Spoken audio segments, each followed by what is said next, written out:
Assalamualaikum warahmatullahi wabarakatuh. Hai teman-teman semua, selamat pagi. Apa kabarnya? Semoga teman-teman semua dalam keadaan sehat walafiat ya. Di sini kami dari kelompok 2 ingin mempresentasikan materi mengenai Indeks Pembangunan Manusia atau Human Development Index. Kami beranggotakan Zufi Bestian sebagai pemateri 2 dan notulen, Pipin Dahua sebagai pembawa acara dan pemateri 1, dan Muhammad Rizky Adiaksa sebagai pemateri ketiga.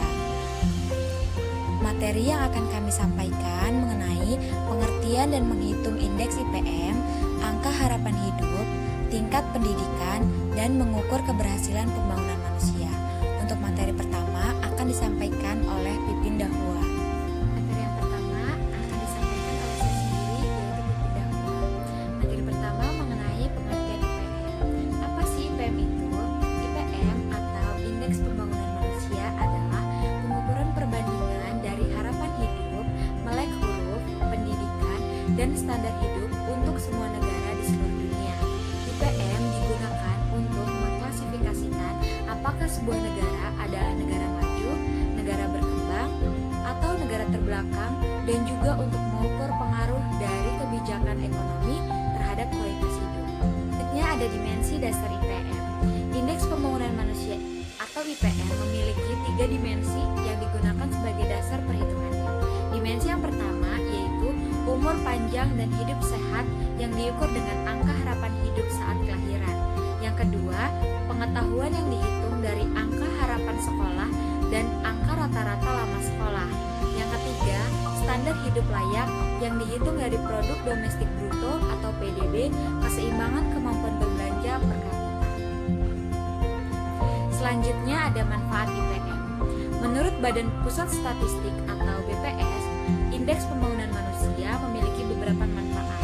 Manfaat yang pertama yaitu IPM merupakan indikator penting untuk mengukur keberhasilan dalam upaya membangun kualitas hidup manusia, masyarakat, atau penduduk. Yang kedua, IPM dapat menentukan peringkat atau level pembangunan suatu wilayah atau negara. Yang ketiga, bagi Indonesia, IPM merupakan data strategis karena selain sebagai ukuran kinerja pemerintah, IPM juga digunakan sebagai salah satu alokator penentuan dana alokasi umum atau DA. Selanjutnya yaitu tabel IPM Indonesia.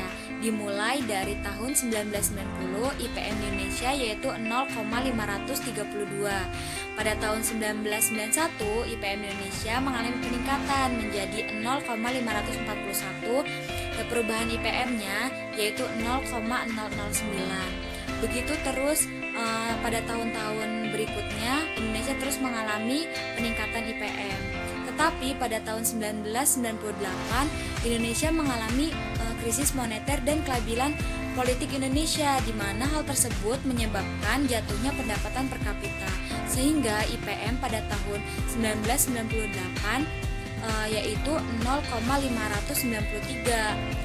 Perubahan IPM-nya mengalami penurunan dari tahun sebelumnya yaitu 0,008. Tetapi pada tahun 1999 Indonesia mulai melakukan proses pemulihan dari krisis moneter.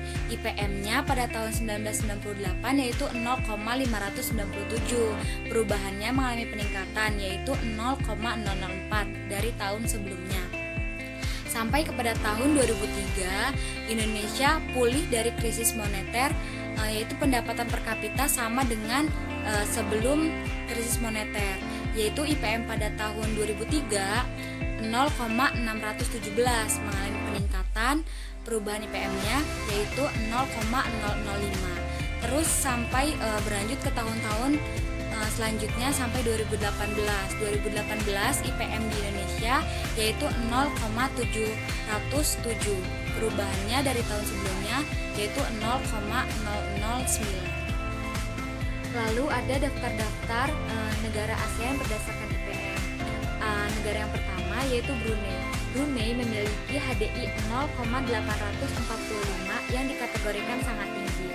Lalu ada Kamboja. Kamboja memiliki HDI 0,581 yang dikategorikan medium. Setelah itu ada Indonesia. Indonesia memiliki HDI 0,707 yang dikategorikan tinggi. Setelah itu ada Laos. Laos HDI-nya 0,604 yang memiliki kategori medium. Setelah itu ada Malaysia. Malaysia memiliki HDI 0,804 yang dikategorikan sangat tinggi. Lalu ada Myanmar. Myanmar memiliki HDI 0,584 yang dikategorikan medium. Setelah itu ada Filipina yang memiliki HDI 0,720 yang dikategorikan tinggi. Lalu ada Singapura. Singapura memiliki HDI 0,935 yang dikategorikan sangat tinggi. Lalu ada Thailand. Thailand memiliki HDI 0,765 yang dikategorikan tinggi. Setelah itu ada Timur memiliki HDI 0,626 yang dikategorikan medium. Lalu yang terakhir ada Vietnam. Vietnam memiliki HDI 0,693 yang dikategorikan medium.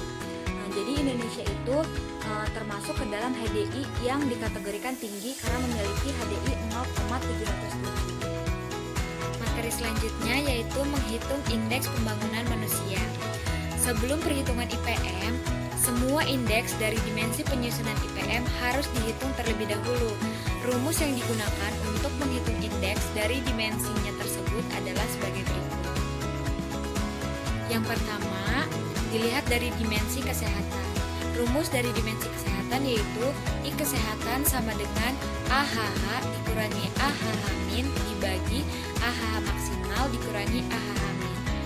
Keterangannya yaitu I indeks komponen, AHH adalah angka harapan hidup, AHH min adalah angka harapan hidup terendah, AHH maksimal adalah angka harapan hidup tertinggi. Selanjutnya ada dimensi pendidikan. Dimensi pendidikan yaitu rumusnya IHLS sama dengan HLS dikurangi HLS min dibagi HLS maksimal dikurangi HLS min. Keterangannya yaitu I sama dengan indeks komponen, HLS sama dengan harapan lama sekolah, HLS min adalah harapan lama sekolah terendah, HLS max sama dengan harapan lama sekolah tertinggi. Atau IRLS sama dengan RLS dikurangi RLS min dibagi RLS max dikurangi RLS min. Keterangannya itu I sama dengan indeks komponen, RLS sama dengan rata-rata lama sekolah, RLS min sama dengan rata-rata lama sekolah terendah, IRLS maksimal sama dengan rata-rata lama sekolah tertinggi. Lalu ada I pendidikan sama dengan IHLS ditambah IRLS dibagi 2. Keterangannya yaitu I sama dengan indeks komponen, HLS sama dengan harapan lama sekolah, RLS sama dengan rata-rata lama sekolah. Selanjutnya yaitu dimensi pengeluaran. I pengeluaran sama dengan IN atau pengeluaran dikurangi IN pengeluaran min dibagi IN pengeluaran maksimal dikurangi IN pengeluaran minimal. Keterangannya yaitu I sama dengan indeks komponen, IN sama dengan indeks komponen, pengeluaran min sama dengan pengeluaran terendah, pengeluaran maksimal sama dengan pengeluaran tertinggi. Setelah semua dimensi sudah diketahui, langkah selanjutnya yaitu cara menghitung indeks pembangunan manusianya, yaitu rumusnya IPM sama dengan A akar I kesehatan dikali I pendidikan dikali I pengeluaran dikali 100. Keterangannya itu IPM sama dengan indeks pembangunan manusia dan I sama dengan indeks komponen. Nah, selanjutnya adalah angka harapan hidup. Angka harapan hidup atau AHH adalah jumlah tahun yang diharapkan untuk hidup berdasarkan rata-rata statistik. Biasanya angka harapan hidup ini akan berbeda-beda di tiap negara. Bahkan, beda wilayah dan tahun pada negara yang sama akan memiliki perbedaan pula dalam angka harapan hidupnya. Nah, angka harapan hidup seseorang ini tergantung pada variabel-variabel penting yang mempengaruhinya. Di antaranya adalah yang pertama itu gaya hidup, yang kedua akses ke fasilitas kesehatan, yang ketiga status ekonomi. Namun, seseorang bisa saja bertahan hidup lebih lama atau lebih sebentar dari yang diharapkan karena angka tersebut hanya dihitung berdasarkan rata-rata standar harapan hidup di wilayahnya sendiri. Nah, selanjutnya itu angka harapan hidup rata-rata masyarakat Indonesia. Menurut data dari Organisasi Kesehatan Dunia atau WHO, angka harapan hidup dari masyarakat Indonesia di tahun 2016 yaitu sekitar 60 tahun untuk pria dan 63 tahun untuk wanita. Sementara itu, berdasarkan data dari Badan Pusat Statistik Indonesia, angka harapan hidup masyarakat Indonesia di tahun 2018 yaitu sekitar 73 tahun untuk wanita dan 69 tahun untuk pria. Nah, angka ini didapat dari rata-rata angka harapan hidup pada tiap provinsi di Indonesia yang berjumlah 34 provinsi. Angka harapan hidup paling tinggi yaitu ada di Daerah Istimewa Yogyakarta, yaitu untuk wanita pada tahun 2018 angka harapan hidupnya ada di angka 76 tahun. Sedangkan untuk pria angka harapan hidupnya berada di 73 tahun. Angka harapan hidup masyarakat Indonesia ini juga naik dari tahun 2017, baik pada pria maupun wanita. Di tahun 2017, angka harapan hidup pria ada di usia 69 tahun, sedangkan wanita ada di usia 73 tahun. Berdasarkan dari data WHO, di seluruh dunia, rata-rata wanita memang punya angka harapan hidup yang lebih tinggi dibandingkan dengan pria. Selanjutnya itu cara memperpanjang angka harapan hidup. Cara memperpanjang angka harapan hidup ada 5 cara. Yang pertama itu meluangkan waktu untuk berolahraga. Yang kedua, menjauhkan diri dari stres. Yang ketiga, cukup istirahat. Yang keempat, makan makanan yang bergizi dan seimbang. Yang kelima, berhenti untuk merokok. Selanjutnya ada tingkat pendidikan. Tingkat pendidikan merupakan suatu kegiatan seseorang dalam mengembangkan kemampuannya, baik sikap dan tingkah lakunya, baik untuk kehidupan masa kini dan sekaligus mempersiapkan untuk kehidupan masa depannya. Tingkat pendidikan ini akan mempengaruhi tingkat penguasaan ilmu pengetahuan dan teknologi, di mana tingkat penguasaan ilmu pengetahuan dan teknologi ini tergantung dari sejauh mana tingkat pendidikannya. Tapi tingkat pendidikan di sini bukan hanya dilihat dari pendidikan sekolahnya saja, tapi harus dilihat juga dari tingkat pendidikan keluarga, dari faktor lingkungannya, dan juga lain-lainnya. Jika seseorang memiliki pengetahuan yang tinggi pada satu bidang tertentu, ia sangat mungkin dapat mengelola sumber daya alam dengan baik dalam bidang yang ia kuasai, sehingga taraf hidup masyarakat pun akan meningkat. Sejak dulu, tingkat pendidikan di negara berkembang ini relatif lebih rendah dibandingkan dengan tingkat pendidikan di negara-negara maju. Selanjutnya ada penyebab tingkat pendidikan di negara berkembang yang relatif lebih rendah. Penyebab tingkat pendidikan di negara berkembang yang relatif lebih rendah ini ada 5 penyebabnya. Yang pertama itu tingkat kesadaran masyarakatnya yang masih rendah. Yang kedua, sarana pendidikan yang tidak seimbang dengan jumlah anak usia sekolah. Yang ketiga, pendapatan penduduk per kapita yang rendah dan dampaknya ditimbulkan dari rendahnya tingkat pendidikan terhadap pembangunan. Yang keempat, rendahnya penguasaan teknologi maju, sehingga harus mendatangkan tenaga ahli dari negara-negara maju. Yang kelima, rendahnya pendidikan akan mengakibatkannya sulit masyarakat menerima hal-hal baru dari luar atau dari dalam. Selanjutnya ada langkah yang harus diambil oleh pemerintah dalam memajukan pendidikan di Indonesia.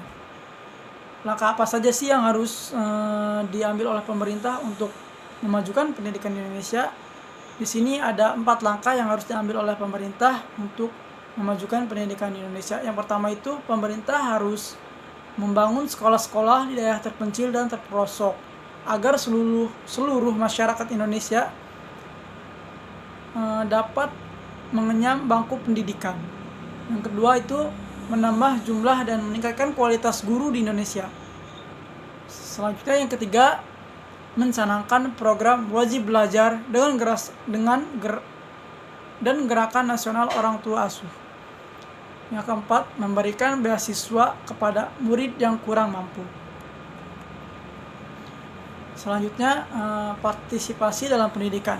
Di sini ada tabel perbandingan antara pendidikan di Indonesia dengan negara-negara di Asia Tenggara atau ASEAN. Di sini populasi Indonesia ini ada 249.900.000 orang. Nah, yang mengenyam pendidikan prasekolah dasar yaitu hanya 51%-nya. Setelah itu yang mengenyam pendidikan utama atau sekolah dasar yaitu ada 109% dari populasi masyarakat Indonesia. Terus selanjutnya yang mengenyam pendidikan di bangku sekolah dasar sekunder atau SMP yaitu 83% dari populasi masyarakat Indonesia. Selanjutnya yang mengenyam pendidikan tersier atau SMA yaitu sangat turun drastis, yaitu hanya 32% dari populasi penduduk Indonesia. Kita bisa lihat di partisipasi pendidikan di ASEAN ini, Singapura menduduki peringkat pertama karena seluruh masyarakatnya mengenyam pendidikan dari prasekolah dasar sampai dengan jenjang tersier atau SMA. Terus yang kedua itu ada Brunei. Oleh karena itu, maka Indonesia harus lebih dapat meningkatkan lagi tingkat pendidikannya sehingga akan membuat perubahan atau kemajuan bagi Indonesia. Lanjutkan presentasi dari teman saya. Slide selanjutnya yaitu mengukur keberhasilan indeks pembangunan manusia. Dalam indeks pembangunan manusia ada komponen-komponen yang diukur. Yang pertama yaitu yang diukur adalah income atau pendapatan dari sebuah negara. Yang kedua expectation of life atau angka harapan hidup. Yang ketiga years of schooling atau tingkat pendidikan. Dan yang terakhir ada literacy rate atau tingkat buta huruf dari sebuah negara itu. Juga merupakan indikator untuk mengukur keberhasilan dalam upaya membangun kualitas hidup manusia. IPM juga dijadikan sebagai salah satu indikator keberhasilan pembangunan sekaligus sebagai salah satu dasar dalam pengalokasian dana alokasi umum atau disingkat menjadi DAU. Menjadi 4 kategori. Yang pertama yaitu Very High Human Development untuk urutan 1 sampai 47. Yang kedua High Human Development untuk urutan 48 sampai 94. Medium Human Development untuk urutan 95 sampai 141. Yang keempat ada Low Human Development untuk urutan 142 sampai 187. Urutan ini yaitu urutan dari setiap negara, sedangkan Indonesia berada di urutan 111 dan berada di tingkat ketiga yaitu Medium Human Development. Keberhasilan pembangunan yang mereka jalankan tidak hanya dinilai dari besarnya produk domestik bruto atau PDB yang mereka miliki, tapi juga dari seberapa berhasil mereka membangun kualitas sumber daya manusia masyarakatnya yang dicerminkan melalui indeks pembangunan manusia. Berdasarkan 3 tujuan akhir dari pembangunan. Yang pertama ada 1 masa hidup yang diukur dengan angka harapan hidup. Yang kedua, pengetahuan yang dinilai berdasarkan kemampuan baca, tulis, dan rata-rata tahun bersekolah dari suatu negara. Yang ketiga, standar kehidupan yang diukur dengan pendapatan real per kapita yang disesuaikan dengan paritas daya beli dari masyarakat tersebut.